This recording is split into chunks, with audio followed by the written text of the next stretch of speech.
welcome to Wetpixel Live. My name's Adam Hanlon. I'm the editor of Wetpixel, and I am also hosting a monthly session entitled The Masters of Underwater Imaging over on the Expixel platform. So it's very much a series of conversations with eminent photographers. There's been some fascinating and fantastic shooters involved so far, and we're hoping to keep it going. So it's on the 8th of the month.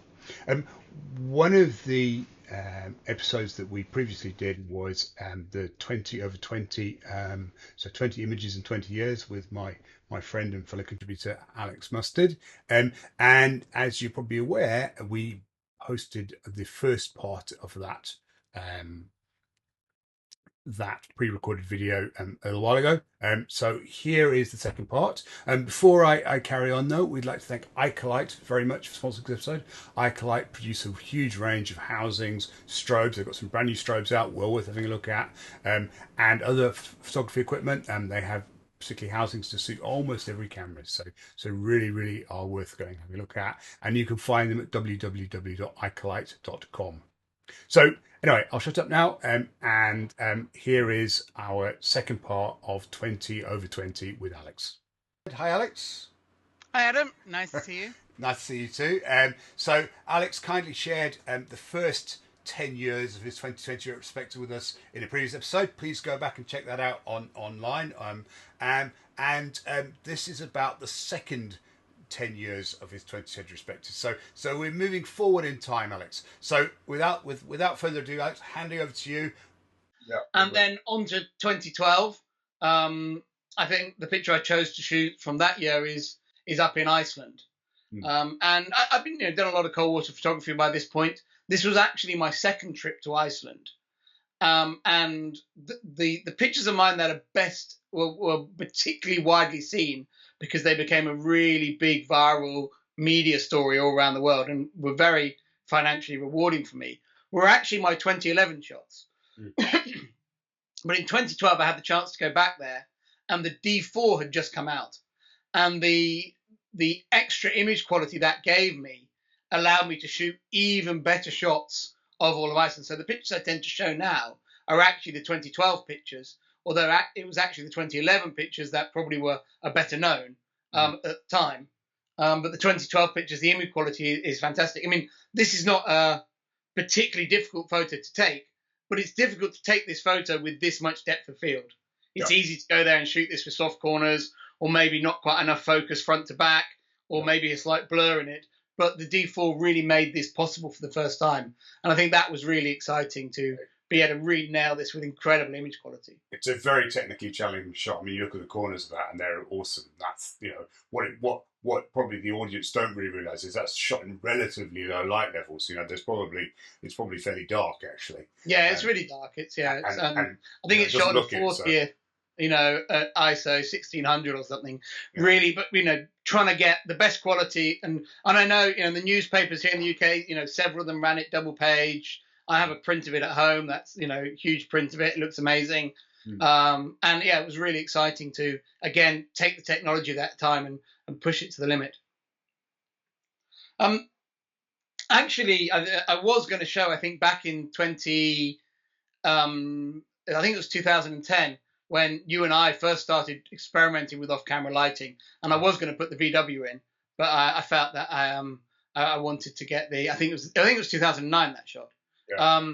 But I've always been interested in light underwater, and I think particularly off-camera lighting has always interested me. But it definitely took me a few years to really find iconic images using it. I think a lot of the early shots were effect shots, and I think it's quite a common thing as a photographer is when you first get into a new technique, you want everyone to see how clever you've been. And so you tend to use the technique very unsubtly. Yeah. And then over time, you learn to rein it back in and actually get the level of the technique right so that it really suits the subject matter, so that the shot becomes about the subject matter and the technique is just enhancing the story rather than, and I think it's a mistake that I make a lot. And I see again and again in competition entries where the photographer is so impressed that they can do it, they've kind of lost the reason of why they were doing it. And yeah, so this is one of my favorite images, and it's part of a project that only sort of came to full fruition by 2020 with the publication of our Thistlecorn book. But I really, really got into this lighting, and also I think it fired a passion in me to get into wreck photography. And I've always taken pictures on shipwrecks, but I think it was particularly lighting that really made that become part of my photography. So despite my background being biology, I actually love shipwreck photography as well. Well, you've got best of both worlds, haven't you? So yeah, Yeah. yeah, yeah. So on to 2014, and I realised I hadn't put many macro pictures in, so I thought I'd choose a macro image here. And this 2014 was the year that I was really pulling my ideas together for my book, Underwater Photography Masterclass. Although it's a 2016 book, 2014 was when a lot of it was in my head, and those ideas were coming together. And this picture here is a backlit hairy shrimp in the Philippines, a picture that within about 2 or 3 years became not only widely emulated, but also it became almost a picture that everyone had to have in their portfolio. But this was the very first backlit hairy shrimp photos that anyone did. And, just getting on top of those techniques, really understanding them so that I could share them through my book, I think was really valuable. I remember Nauticam used this. It was shot with the SMC, and Nauticam used this in all their publicity that year as well, which probably also helped generate the number of emulations because it was on all their catalogs going to everyone around the world. 2015. So I got married in 2014, and 2015, while I was in California, I learned that Eleonora was pregnant with Isa. And so that trip is always the standout for the year, because that was kind of the, finding out your wife's pregnant is always is a big deal. So I always remember, so I had to pick something from that trip because it was the kind of, the most important time of the year. And so this is from my trip to California, which was shooting for my book, Secrets of the Seas. I had plenty of coverage in lots of areas, but we wanted to do a whole chapter on kelp forests. So I had quite a lot of kelp pictures, but had never shot the iconic kelp forests of California. So went out there and got super lucky with conditions. I mean, every photographer's got stories about how they were there, 1 week, you should have been here last week or whatever. I went to California, did 4 days diving, and probably had the best 4 days conditions of about half a decade, if not, it was we just had amazing, good viz, lovely conditions, flat seas, and it didn't last very long, but it lasted over my trip, and I got very, very lucky. And we also had bait fish around the oil rigs where this picture was taken, which are off Long Beach, off LA, and this picture was awarded in the Wildlife Photographer. Taken with a lens I was experimenting with at the time, and certainly I'd say the last 5 years have been dominated by a strong interest in underwater optics, maybe slightly longer than that. But so this picture here was taken with the Ivanov corrector lens that I was using, which I'd modified from an old Hasselblad housing to be able to use, made by Carl Zeiss, to be able to use on my SLR. And this picture here was taken with that. And this was awarded in the birds category of the Wildlife Photographer. And frustratingly, I remember several of the judges told me that for them, it was right. They had a long debate whether it should have been the category winner. But what I'm pleased to say is that this picture, a few years later, ended up in the celebration of the 55 years of the Wildlife Photographer of the Year, whereas the category winner didn't. So, I won in the long run.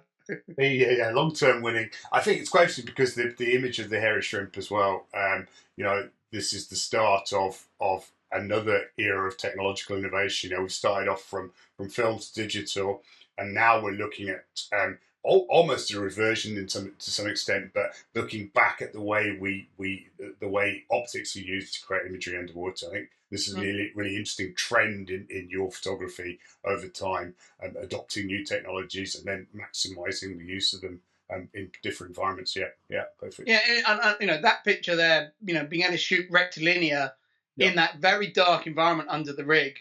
Yeah. I think this shot was shot on f8 or something like that. You just can't do that on full frame with a dome, and have good corners and and everything. When you've got fish into the corners of the frame, if they go smudgy, they go smudgy. So it was really good.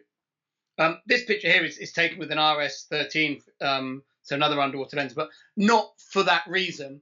This is, I think there's a couple of things I wanted to say about this. Is first of all, a lot of the times underwater photographers, we want to be where the photographer is in this picture. But actually, the shot is often not that. You, as that photographer, become the shot. And one of my favorite photos someone had taken of me on one of my workshops was me at Stingray City, completely surrounded by stingrays. Mm. And it looks like I'm having the most amazing time. But my photos from that encounter were no way as good as the pictures of me. Yeah. And it reminded me on this dive with the hammerheads that actually the shot was how amazing it was to have this big animal around us. Mm. And actually, I floated up off the seabed to get these aerial views down as the hammerhead was cruising around our group. Mm. And this was shot with the magic filter, so an available light shot with the filter, no strobes. And I think very, very suited to those conditions. So it's also a reminder that I, still doing, using some of those early ideas from the digital time now. And so often with big animals, particularly sharks, we tend to see frontal-on shark approaching camera pictures. And whilst those are, they have a value, seeing the whole animal like this is so much more powerful. You get a much greater sense of the actual of how beautiful the creature is. So yeah. Yeah, and it's. I think that's why this shot really resonates with me now, looking back on that trip. Mm. So on to 2017, and this was a trip I did. It was a family trip when Elio was still on maternity leave with Isa, and we went to Cancun for a family holiday because it was a good winter bit of sun. It was relatively inexpensive, and I did a couple of days of diving while we were there, but it was not a dive trip. I'm not cave trained, but I was very keen to get some shots that, showed, the attractive part of the cenote. So this is in, I think, Dreamgate cenote. It's an area that you can access as a recreational diver, but it's probably as dramatic an area that as a recreational diver you can explore. And this was my guide here. I didn't go into this area, but it was, the trick of the camera is you only have to show what the camera can see. You can't see it. Actually, the rest of this is a big open area. This was also taken with the Ivanov corrector lens, allowing me to shoot rectilinear and get sharp corners, despite the darkness and the challenges of the dark in that environment. But it was also one of the first trips with the D5, I think, which offered a new generation of even higher ISO. And that was one of the attractions of going to the cenotes, shooting the D5 with the latest optics. Gave really great performance in that part of the world, which 6 years ago, 5 years ago, whenever it was, these pictures in terms of quality were hard to match. Now the cameras have got even better. More and more people have got hands on those optics. But when I took these pictures, they did really well, and they've been very widely published as a result. Yeah. Okay. On to 2018. This picture here, I don't think it's got any big technical innovation. It's another picture awarded in the Wildlife Photographer in 2018. I think my abiding memory of this picture is because it was awarded in the Wildlife Photographer that year. That was the year where we went to number 10 Downing Street as the winners of the competition. So that's where the Prime Minister lives in the UK. Yeah. And going there with David Duboulet was, I think, something I'll always remember, because I'd never actually had the chance to meet David, because I don't go to many shows and he doesn't go to that many shows and events either. And I'd never had the chance to meet him throughout my career. So to meet him and then also to go to the Prime Minister's house at the same time makes this picture, I think, quite a strong memory. Cool. Yeah, a successful video. Taken with Nauticam WACP, but I'm not convinced that the optic was that critical in this particular shot. It's interesting. It's a very Duboulet-esque picture as well. I'm not claiming that you're imitating anything here, but the sort of black and white texture, beautiful graphic kind of symmetry to it. It's a picture that I think really looks at its best when it's big. Yeah. It looks amazing in the galleries when it's on display as part of the wildlife photographer, because from far away it looks like an eye looking at you across the room, and people walk towards it and then suddenly realise what it is. It works particularly well in exhibition. Okay. On to 2019. I think as we get closer to time, the pictures maybe have less emotional ties because you haven't lived with them as long. And a lot of what makes pictures special is what they've done after they were taken. So this picture here is a sunset split technique that we do a lot on my Red Sea workshops. I often don't go in on the dives, and on this particular day, the weather was a bit unusual, so we couldn't go to the places we normally go to, and had to go to a new spot. So I went in because I thought, I better go in to make sure it works for the group. And we tried a few different spots actually. I normally go and just like dive under the boat or something because I've done the sunset split so many times, and if we go to the same place, the shots look pretty much the same. But because we had to go to a different spot this day, I sort of really enjoyed doing it again, and enjoyed taking this picture here in Sharm el Sheikh. Visually, I really love this image, but it doesn't really have any emotional story to it. But it's a nicely executed, attractive image. Yeah, it is. Yeah, and I think the palm trees in the background are what really do it. That's what the silhouetted palm trees that really makes it. I think it's one thing. Not obviously planted by the hotel; they're not naturally. Yeah, but the silhouette with the with the sunset. I think that's what so often you see splits that have backgrounds in them, but rarely do they have kind of that silhouette like that. Yeah, lovely. Yeah. And then on to 2020, and I did manage to go to Cayman Islands and to Cuba before we all got locked down in 2020. But I think if I had to pick a memory shot, it would be from the fact that 2020 forced me to dive in the UK. And this Tom Pot Blenny is a double exposure done in camera. So it's done as a multiple exposure in camera. So 2 consecutive frames, not image overlaid or anything like that, in camera to create this effect of a Tom Pot Blenny with both pictures taken with the macro lens. One is the beams of light coming through the bottom of Swanage Pier in England, and then the second shot is the snoot shot of the Blenny underneath. But I think just for me, it's a fun technical shot. I don't think artistically it doesn't really appeal to me. It's in that it doesn't. There's no okay. Those beams tell you a little bit about the environment the Blenny lives in, but it's a photographically eye-catching image. But it's one of those pictures, like I was saying earlier. It's all about the effect. There's no emotional or story content relating to the subject matter in it.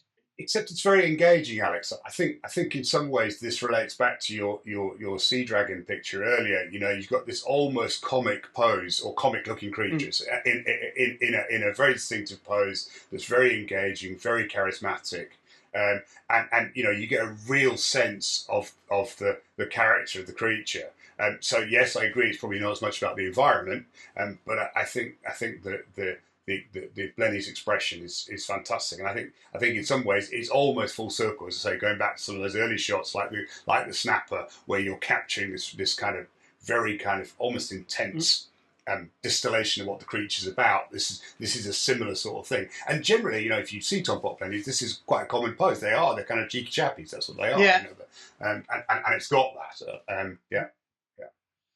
And then I've 2021, I've yet to escape to tropical waters. I have dived in the Mediterranean this year, but most of my photography has been in the UK.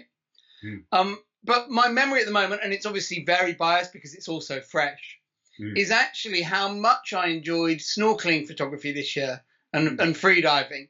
And I had a new free diving wetsuit to go to Scotland, and it's so warm, it's ridiculous. And being able to swim in British waters, even in Scottish waters, and never feel cold, and be as free moving as I am in the tropics, because the wetsuit just moves and it doesn't feel into wear, was an amazing experience, and it completely changed my view of spending time in those waters. You put this wetsuit on and you just go for a swim, and you never get cold, and you can stay in as long as you want. And I really enjoyed that aspect of the photography trip up there. It was a basking shark trip on which we saw no basking sharks. So, it wasn't like, I'm not pretending this is some perfect, amazing trip. But we did get into all the other photography opportunities there. And I just really enjoyed, I think what that trip taught me is to really appreciate that scuba diving is not a prerequisite to underwater photography. And although there are other pictures in this collection that were taken snorkeling, I think that it really reminded me of that. And actually that there's always fresh images, even when you are stuck in your own country, or restricted in what you can do, where you can go, whether you can dive or not. There are always great images to be taken. So I think that will change a lot. I think when I'm able to travel again, it'll definitely remind me it's not always about doing the dives. Mm. And if you fancy going off and trying something different, you can often stumble into some really interesting imagery. Yeah, we're talking about underwater photography, not diving photography. The two are different, you know. Yeah. Yeah, Mm. yeah. That's wonderful. What an amazing vision of the past 20 years. Thank you so much for sharing that with us. It's been inspiring and very very educational in many ways to see your progression. I ask this of all our guests on this, and it's always a bit of I always try and put it on at the end when I have no time to think about it. But if you were to give the Alex Mustard of maybe 1980 in the 1980s one piece of advice in terms of becoming a master of underwater photography, what would that be? I have to say, to myself, I think the route I travelled I'm very, very content with. I'm very happy with all the decisions I made, both in terms of career and in terms of photographic approach. The young Alex Mustard had no interest in creating artistic underwater pictures. I was only interested in recording what I saw. But I think that was perfectly fine at that stage of my career, and I wouldn't want to, my journey, I wouldn't want to change any of that. And I'm very content with what I do. The young me would be totally amazed with the pictures I'm able to take. That I never believed. I used to have books that I read, with underwater photos in, and I would dream of being able to take a picture half as good as any of them. And, with the progressive time and things, those pictures I used to dream about being able to take something half as good as, I would delete now straight away. And, just because, I think, photography's moved on so much, but also, what I was aiming for, I think I've greatly exceeded. So I think that was an amazing. So for me, I don't think I wouldn't want to change anything. I think for young people, I would say shoot with your passion. If you, as a photographer, go out and shoot subjects that you are passionate about, that you think are amazing, and you want to share how amazing they are with people, it will encourage you to push yourself as a photographer to create that really spectacular image. I mean, the last picture I showed you was just seaweed. But I just thought it was beautiful seaweed. So I wanted to make the most beautiful seaweed picture anyway. If I, went online and said, hey, I'm running a seaweed photography workshop, it probably wouldn't be that popular. No. But if you're in front of that subject, try and find a passion for it. And I think with that passion, you'll drive yourself to create something really special. Yeah, I think that's passion. It's about passion. It's about the feeling. That's wonderful. Thank you very much, Alex, again. Obviously, we'll hope to see more of your work at future ADEX events. Thank you very much. I hope so too. Thanks again to Icolite. Please head on over to icolite.com to check out what they do. We can't do these episodes without your support. And thanks as well to the ADEX Pixel platform, to ADEX, for hosting these master underwater imaging sessions. Please, on the 8th of each month, they normally go at about 2 o'clock Singapore time, which is very early in the morning in the UK and probably middle of the night in the States, but they are pre-recorded as well, and I'll put a link to those in the video. So thank you all for watching, and please feel free to add any comments or suggestions in the comments box, and drop us a like if you enjoyed it. Thank you very much. I look forward to seeing you again soon.